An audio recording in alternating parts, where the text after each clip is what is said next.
Sir, ವಿಶೇಷವಾಗಿ south India ಮಕ್ಕಳು depress ಆಗಿದ್ದಾರೆ. ಇದು ನೀಟ್ ಜಾರಿಗೆ ಬಂದಾಗಿಂದ 2017ಇಂದ ಅಫಿಷಿಯಲಿ ನೀಟ್ ಎಕ್ಸಾಮು ಅಂದರೆ ಕನ್ಸಿಡರ್ ಮಾಡ್ತಾ ಇರೋದು. ಇದುವರೆಗೂ 3ನೇ ಬಾರಿ ಎವ್ರಿ 2 ಇಯರ್ಸ್ಗೆ ಒಂದ್ಸಲ ನೀಟ್ ಪೇಪರ್ ಲೀಕ್ ಆಗ್ತಿದೆ. ಅದು ಲಾಸ್ಟ್ 2 ಟೈಮು ರಾಜಸ್ಥಾನಲ್ಲೇ ಲೀಕ್ ಆಗಿದೆ.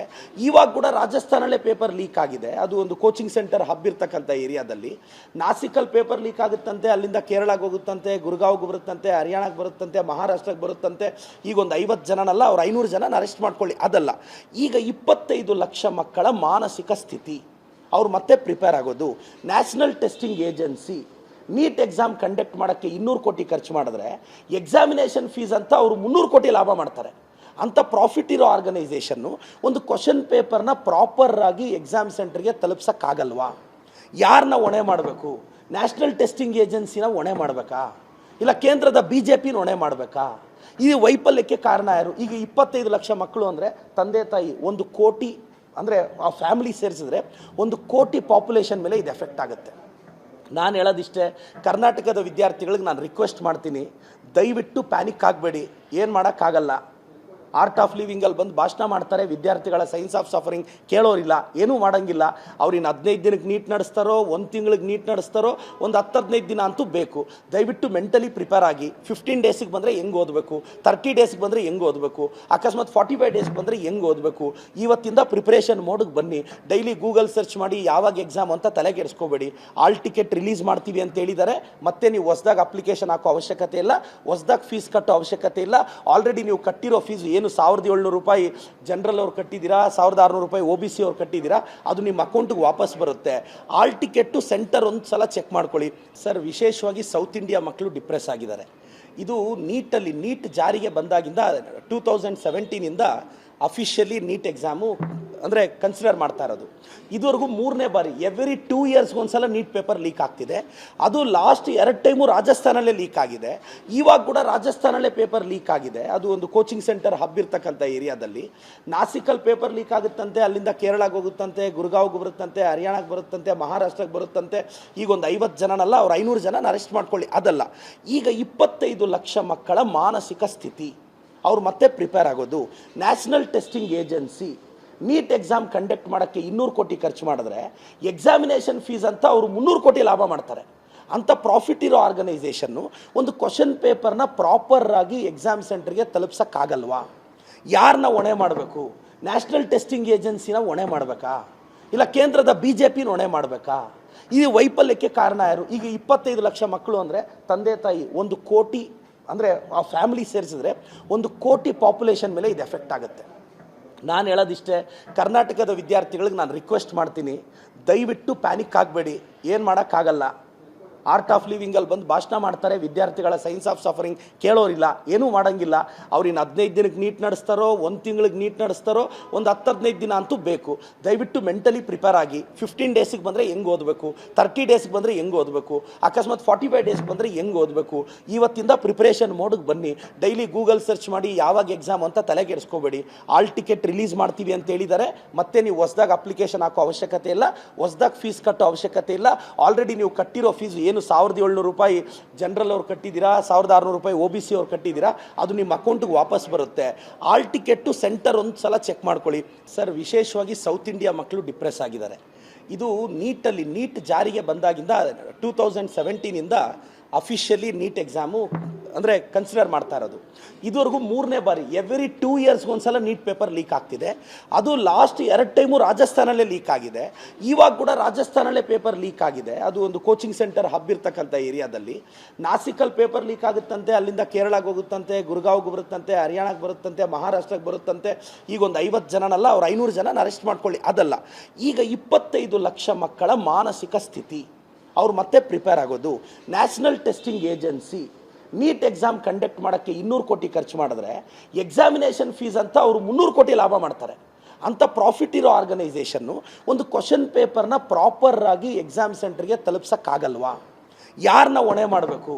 ನ್ಯಾಷನಲ್ ಟೆಸ್ಟಿಂಗ್ ಏಜೆನ್ಸಿನ ಹೊಣೆ ಮಾಡಬೇಕಾ, ಇಲ್ಲ ಕೇಂದ್ರದ BJPನ ಹೊಣೆ ಮಾಡಬೇಕಾ? ಈ ವೈಫಲ್ಯಕ್ಕೆ ಕಾರಣ ಯಾರು? ಈಗ 25 ಲಕ್ಷ ಮಕ್ಕಳು ಅಂದರೆ ತಂದೆ ತಾಯಿ 1 ಕೋಟಿ, ಅಂದರೆ ಆ ಫ್ಯಾಮಿಲಿ ಸೇರಿಸಿದ್ರೆ 1 ಕೋಟಿ ಪಾಪ್ಯುಲೇಷನ್ ಮೇಲೆ ಇದು ಎಫೆಕ್ಟ್ ಆಗುತ್ತೆ. ನಾನು ಹೇಳೋದಿಷ್ಟೇ, ಕರ್ನಾಟಕದ ವಿದ್ಯಾರ್ಥಿಗಳಿಗೆ ನಾನು ರಿಕ್ವೆಸ್ಟ್ ಮಾಡ್ತೀನಿ, ದಯವಿಟ್ಟು ಪ್ಯಾನಿಕ್ ಆಗಬೇಡಿ. ಏನು ಮಾಡೋಕ್ಕಾಗಲ್ಲ. ಆರ್ಟ್ ಆಫ್ ಲಿವಿಂಗಲ್ಲಿ ಬಂದು ಭಾಷಣ ಮಾಡ್ತಾರೆ, ವಿದ್ಯಾರ್ಥಿಗಳ ಸೈನ್ಸ್ ಆಫ್ ಸಫರಿಂಗ್ ಕೇಳೋರಿಲ್ಲ, ಏನೂ ಮಾಡೋಂಗಿಲ್ಲ. ಅವ್ರಿನ್ನು 15 ದಿನಕ್ಕೆ ನೀಟ್ ನಡೆಸ್ತಾರೋ, 1 ತಿಂಗಳಿಗೆ ನೀಟ್ ನಡೆಸ್ತಾರೋ, ಒಂದು 10-15 ದಿನ ಅಂತೂ ಬೇಕು. ದಯವಿಟ್ಟು ಮೆಂಟಲಿ ಪ್ರಿಪೇರ್ ಆಗಿ. 15 ಡೇಸಿಗೆ ಬಂದರೆ ಹೆಂಗೆ ಓದಬೇಕು, 30 ಡೇಸ್ಗೆ ಬಂದರೆ ಹೆಂಗೆ ಓದಬೇಕು, ಅಕಸ್ಮಾತ್ 45 ಡೇಸ್ಗೆ ಬಂದರೆ ಹೆಂಗೆ ಓದಬೇಕು. ಇವತ್ತಿಂದ ಪ್ರಿಪ್ರೇಷನ್ ಮೋಡಿಗೆ ಬನ್ನಿ. ಡೈಲಿ ಗೂಗಲ್ ಸರ್ಚ್ ಮಾಡಿ ಯಾವಾಗ ಎಕ್ಸಾಮ್ ಅಂತ ತಲೆ ಕೆಡಿಸ್ಕೋಬೇಡಿ. ಆಲ್ ಟಿಕೆಟ್ ರಿಲೀಸ್ ಮಾಡ್ತೀವಿ ಅಂತ ಹೇಳಿದ್ದಾರೆ. ಮತ್ತೆ ನೀವು ಹೊಸದಾಗಿ ಅಪ್ಲಿಕೇಶನ್ ಹಾಕೋ ಅವಶ್ಯಕತೆ ಇಲ್ಲ, ಹೊಸದಾಗಿ ಫೀಸ್ ಕಟ್ಟೋ ಅವಶ್ಯಕತೆ ಇಲ್ಲ. ಆಲ್ರೆಡಿ ನೀವು ಕಟ್ಟಿರೋ ಫೀಸ್ ಏನು 1700 ರೂಪಾಯಿ ಜನರಲ್ ಅವ್ರು ಕಟ್ಟಿದ್ದೀರಾ, 1600 ರೂಪಾಯಿ OBC ಅವ್ರು ಕಟ್ಟಿದ್ದೀರಾ, ಅದು ನಿಮ್ಮ ಅಕೌಂಟಿಗೆ ವಾಪಸ್ ಬರುತ್ತೆ. ಆಲ್ ಟಿಕೆಟ್ಟು ಸೆಂಟರ್ ಒಂದು ಸಲ ಚೆಕ್ ಮಾಡ್ಕೊಳ್ಳಿ. ಸರ್, ವಿಶೇಷವಾಗಿ ಸೌತ್ ಇಂಡಿಯಾ ಮಕ್ಕಳು ಡಿಪ್ರೆಸ್ ಆಗಿದ್ದಾರೆ. ಇದು ನೀಟ್ ಜಾರಿಗೆ ಬಂದಾಗಿಂದ 2017ಇಂದ ಅಫಿಷಿಯಲಿ ನೀಟ್ ಎಕ್ಸಾಮು ಅಂದರೆ ಕನ್ಸಿಡರ್ ಮಾಡ್ತಾ ಇರೋದು. ಇದುವರೆಗೂ 3ನೇ ಬಾರಿ, ಎವ್ರಿ 2 ಇಯರ್ಸ್ಗೆ ಒಂದ್ಸಲ ನೀಟ್ ಪೇಪರ್ ಲೀಕ್ ಆಗ್ತಿದೆ. ಅದು ಲಾಸ್ಟ್ 2 ಟೈಮು ರಾಜಸ್ಥಾನಲ್ಲೇ ಲೀಕ್ ಆಗಿದೆ. ಇವಾಗ ಕೂಡ ರಾಜಸ್ಥಾನಲ್ಲೇ ಪೇಪರ್ ಲೀಕ್ ಆಗಿದೆ. ಅದು ಒಂದು ಕೋಚಿಂಗ್ ಸೆಂಟರ್ ಹಬ್ ಇರ್ತಕ್ಕಂಥ ಏರಿಯಾದಲ್ಲಿ. ನಾಸಿಕಲ್ಲಿ ಪೇಪರ್ ಲೀಕ್ ಆಗುತ್ತಂತೆ, ಅಲ್ಲಿಂದ ಕೇರಳಕ್ಕೆ ಹೋಗುತ್ತಂತೆ, ಗುರ್ಗಾವ್ಗೆ ಬರುತ್ತಂತೆ, ಹರಿಯಾಣಕ್ಕೆ ಬರುತ್ತಂತೆ, ಮಹಾರಾಷ್ಟ್ರಕ್ಕೆ ಬರುತ್ತಂತೆ. ಈಗ ಒಂದು 50 ಜನನಲ್ಲ, ಅವ್ರು 500 ಜನನ ಅರೆಸ್ಟ್ ಮಾಡ್ಕೊಳ್ಳಿ. ಅದಲ್ಲ, ಈಗ 25 ಲಕ್ಷ ಮಕ್ಕಳ ಮಾನಸಿಕ ಸ್ಥಿತಿ. ಅವ್ರು ಮತ್ತೆ ಪ್ರಿಪೇರ್ ಆಗೋದು. National testing agency NEET exam conduct ಮಾಡೋಕ್ಕೆ 200 ಕೋಟಿ ಖರ್ಚು ಮಾಡಿದ್ರೆ, ಎಕ್ಸಾಮಿನೇಷನ್ ಫೀಸ್ ಅಂತ ಅವರು 300 ಕೋಟಿ ಲಾಭ ಮಾಡ್ತಾರೆ. ಅಂಥ ಪ್ರಾಫಿಟ್ ಇರೋ ಆರ್ಗನೈಸೇಷನ್ನು ಒಂದು ಕ್ವಶನ್ ಪೇಪರ್ನ ಪ್ರಾಪರಾಗಿ ಎಕ್ಸಾಮ್ ಸೆಂಟರ್ಗೆ ತಲುಪ್ಸೋಕ್ಕಾಗಲ್ವಾ? ಯಾರನ್ನ ಹೊಣೆ ಮಾಡಬೇಕು? ನ್ಯಾಷನಲ್ ಟೆಸ್ಟಿಂಗ್ ಏಜೆನ್ಸಿನ ಹೊಣೆ ಮಾಡಬೇಕಾ, ಇಲ್ಲ ಕೇಂದ್ರದ BJPನ ಹೊಣೆ ಮಾಡಬೇಕಾ? ಈ ವೈಫಲ್ಯಕ್ಕೆ ಕಾರಣ ಯಾರು? ಈಗ 25 ಲಕ್ಷ ಮಕ್ಕಳು ಅಂದರೆ ತಂದೆ ತಾಯಿ 1 ಕೋಟಿ, ಅಂದರೆ ಆ ಫ್ಯಾಮಿಲಿ ಸೇರಿಸಿದ್ರೆ 1 ಕೋಟಿ ಪಾಪ್ಯುಲೇಷನ್ ಮೇಲೆ ಇದು ಎಫೆಕ್ಟ್ ಆಗುತ್ತೆ. ನಾನು ಹೇಳೋದಿಷ್ಟೇ, ಕರ್ನಾಟಕದ ವಿದ್ಯಾರ್ಥಿಗಳಿಗೆ ನಾನು ರಿಕ್ವೆಸ್ಟ್ ಮಾಡ್ತೀನಿ, ದಯವಿಟ್ಟು ಪ್ಯಾನಿಕ್ ಆಗಬೇಡಿ. ಏನು ಮಾಡೋಕ್ಕಾಗಲ್ಲ. ಆರ್ಟ್ ಆಫ್ ಲಿವಿಂಗಲ್ಲಿ ಬಂದು ಭಾಷಣ ಮಾಡ್ತಾರೆ, ವಿದ್ಯಾರ್ಥಿಗಳ ಸೈನ್ಸ್ ಆಫ್ ಸಫರಿಂಗ್ ಕೇಳೋರಿಲ್ಲ, ಏನೂ ಮಾಡೋಂಗಿಲ್ಲ. ಅವ್ರಿನ್ನು 15 ದಿನಕ್ಕೆ ನೀಟ್ ನಡೆಸ್ತಾರೋ, 1 ತಿಂಗಳಿಗೆ ನೀಟ್ ನಡೆಸ್ತಾರೋ, ಒಂದು 10-15 ದಿನ ಅಂತೂ ಬೇಕು.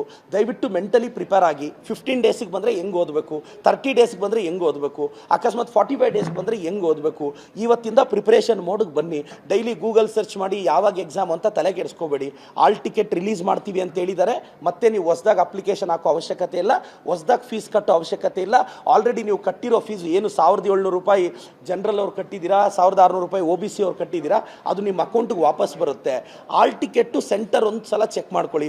ಸರ್, ವಿಶೇಷವಾಗಿ ಸೌತ್ ಇಂಡಿಯಾ ಮಕ್ಕಳು ಡಿಪ್ರೆಸ್ ಆಗಿದ್ದಾರೆ. ಇದು ನೀಟ್ ಜಾರಿಗೆ ಬಂದಾಗಿಂದ 2017ಇಂದ ಅಫಿಷಿಯಲಿ ನೀಟ್ ಎಕ್ಸಾಮು ಅಂದರೆ ಕನ್ಸಿಡರ್ ಮಾಡ್ತಾ ಇರೋದು. ಇದುವರೆಗೂ 3ನೇ ಬಾರಿ, ಎವ್ರಿ 2 ಇಯರ್ಸ್ಗೆ ಒಂದ್ಸಲ ನೀಟ್ ಪೇಪರ್ ಲೀಕ್ ಆಗ್ತಿದೆ. ಅದು ಲಾಸ್ಟ್ 2 ಟೈಮು ರಾಜಸ್ಥಾನಲ್ಲೇ ಲೀಕ್ ಆಗಿದೆ. ಇವಾಗ ಕೂಡ ರಾಜಸ್ಥಾನಲ್ಲೇ ಪೇಪರ್ ಲೀಕ್ ಆಗಿದೆ. ಅದು ಒಂದು ಕೋಚಿಂಗ್ ಸೆಂಟರ್ ಹಬ್ ಇರ್ತಕ್ಕಂಥ ಏರಿಯಾದಲ್ಲಿ. ನಾಸಿಕಲ್ಲಿ ಪೇಪರ್ ಲೀಕ್ ಆಗುತ್ತಂತೆ, ಅಲ್ಲಿಂದ ಕೇರಳಕ್ಕೆ ಹೋಗುತ್ತಂತೆ, ಗುರ್ಗಾವ್ಗೆ ಬರುತ್ತಂತೆ, ಹರಿಯಾಣಕ್ಕೆ ಬರುತ್ತಂತೆ, ಮಹಾರಾಷ್ಟ್ರಕ್ಕೆ ಬರುತ್ತಂತೆ. ಈಗ ಒಂದು 50 ಜನನಲ್ಲ, ಅವ್ರು 500 ಜನನ ಅರೆಸ್ಟ್ ಮಾಡ್ಕೊಳ್ಳಿ. ಅದಲ್ಲ, ಈಗ 25 ಲಕ್ಷ ಮಕ್ಕಳ ಮಾನಸಿಕ ಸ್ಥಿತಿ. ಅವ್ರು ಮತ್ತೆ ಪ್ರಿಪೇರ್ ಆಗೋದು. National testing agency NEET exam conduct ಮಾಡೋಕ್ಕೆ 200 ಕೋಟಿ ಖರ್ಚು ಮಾಡಿದ್ರೆ, ಎಕ್ಸಾಮಿನೇಷನ್ ಫೀಸ್ ಅಂತ ಅವರು 300 ಕೋಟಿ ಲಾಭ ಮಾಡ್ತಾರೆ. ಅಂಥ ಪ್ರಾಫಿಟ್ ಇರೋ ಆರ್ಗನೈಸೇಷನ್ನು ಒಂದು ಕ್ವಶನ್ ಪೇಪರ್ನ ಪ್ರಾಪರಾಗಿ ಎಕ್ಸಾಮ್ ಸೆಂಟರ್ಗೆ ತಲುಪ್ಸೋಕ್ಕಾಗಲ್ವಾ? ಯಾರನ್ನ ಹೊಣೆ ಮಾಡಬೇಕು? ನ್ಯಾಷನಲ್ ಟೆಸ್ಟಿಂಗ್ ಏಜೆನ್ಸಿನ ಹೊಣೆ ಮಾಡಬೇಕಾ, ಇಲ್ಲ ಕೇಂದ್ರದ BJPನ ಹೊಣೆ ಮಾಡಬೇಕಾ? ಈ ವೈಫಲ್ಯಕ್ಕೆ ಕಾರಣ ಯಾರು? ಈಗ 25 ಲಕ್ಷ ಮಕ್ಕಳು ಅಂದರೆ ತಂದೆ ತಾಯಿ 1 ಕೋಟಿ, ಅಂದರೆ ಆ ಫ್ಯಾಮಿಲಿ ಸೇರಿಸಿದ್ರೆ 1 ಕೋಟಿ ಪಾಪ್ಯುಲೇಷನ್ ಮೇಲೆ ಇದು ಎಫೆಕ್ಟ್ ಆಗುತ್ತೆ. ನಾನು ಹೇಳೋದಿಷ್ಟೇ, ಕರ್ನಾಟಕದ ವಿದ್ಯಾರ್ಥಿಗಳಿಗೆ ನಾನು ರಿಕ್ವೆಸ್ಟ್ ಮಾಡ್ತೀನಿ, ದಯವಿಟ್ಟು ಪ್ಯಾನಿಕ್ ಆಗಬೇಡಿ. ಏನು ಮಾಡೋಕ್ಕಾಗಲ್ಲ.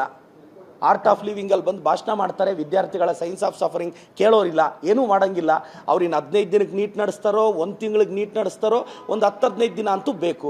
ದಯವಿಟ್ಟು ಮೆಂಟಲಿ ಪ್ರಿಪೇರ್ ಆಗಿ. 15 ಡೇಸಿಗೆ ಬಂದರೆ ಹೆಂಗೆ ಓದಬೇಕು, 30 ಡೇಸ್ಗೆ ಬಂದರೆ ಹೆಂಗೆ ಓದಬೇಕು, ಅಕಸ್ಮಾತ್ 45 ಡೇಸ್ಗೆ ಬಂದರೆ ಹೆಂಗೆ ಓದಬೇಕು.